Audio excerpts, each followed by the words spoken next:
ආයුබෝවන්. ඉතින් ඔන්න අදත් වීඩියෝ එකක් අරගෙන අවිල්ලා තියෙන්නේ ස්ට්‍රැටජි වීඩියෝ එකක් නම් නෙවෙයි අරගෙන අවිල්ලා තියෙන්නේ.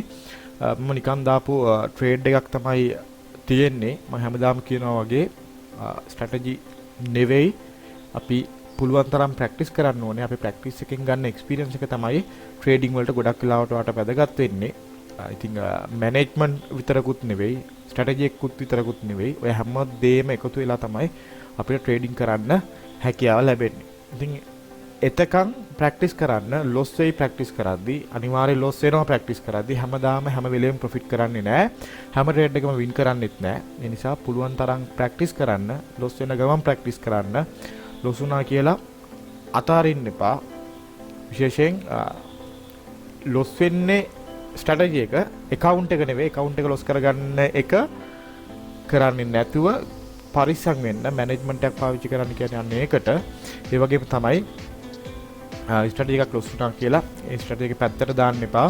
ගොඩක් අය කරන ලොකු වැරද්දක් හොඳට ප්‍රොෆිට් කරපු ස්ට්‍රැටජි එකක් එක ට්‍රේඩ් එකක් ලොස් වුණා කියලා එහෙම නැත්නම් ට්‍රේඩ් කීපයක් එක දිගට ලොස් වුණා කියලා නවත්තනවා.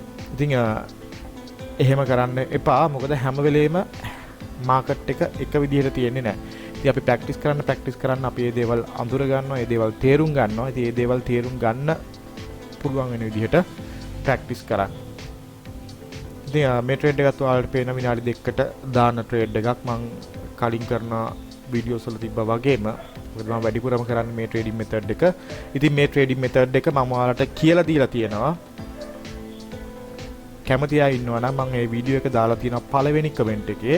ඔයාලට පුළුවන් මේ ස්ට්‍රැටජි එක කරන වීඩියෝ එකත් බලන්න. ඉතින් මේක දැන් ඒ ස්ට්‍රැටජි එක මුල් කාලේ මම කරාට දැන් ඇත්තටම කිව්වොත් ඒ ස්ට්‍රැටජි එක මම ප්‍රැක්ටිස් කරලා පොඩ වෙනස් වෙලා තියෙනවා. අර අපි කියන්නේ පරිණාමය වෙනවා කියලා. අන්න ඒ වගේ වෙලා තියෙන්නේ. ඉතින් ඔයත් කරන්න ඔටෝමැටිකලි මේ දේවල් වෙනස් වෙයි ඔයාගේ විදිහට. හරි. මොකද අපි සපෝට් and resistance ප්ලේස් කරලා ගන්න එකක්. මම දැන් මේ මුකුත් ප්ලේස් කරන්න නැතුව තමයි ට්‍රේඩ් එකට එන්ටර් වෙන්නේ. ඉතින් ප්‍රැක්ටිස් කරන්න කියන්න තියෙන්නේ ප්‍රැක්ටිස් කරන්න කියලා විතරයි. මොකද එතකොට තමයි අපිට මේක පුළුවන් වෙන්නේ. අපිට මේක කරන්න පුළුවන් වෙන්නේ. ඉතින් වැඩ නොකර සල්ලි හොයන්න බෑ. පුළුවන් තරම් වැඩ කරන්න. වැඩ කරොත් තමයි ඔයාට සල්ලි හම්බ කරන්න පුළුවන් වෙන්නේ. එහෙනම් ඔයාලා හැමෝටම good luck. ඔයාලගේ වැඩ කටයුතු හැම දෙයකටම ස්ට්‍රැටජි වීඩියෝ එකකින් ඉක්මනටම අපි හම්බ වෙමු.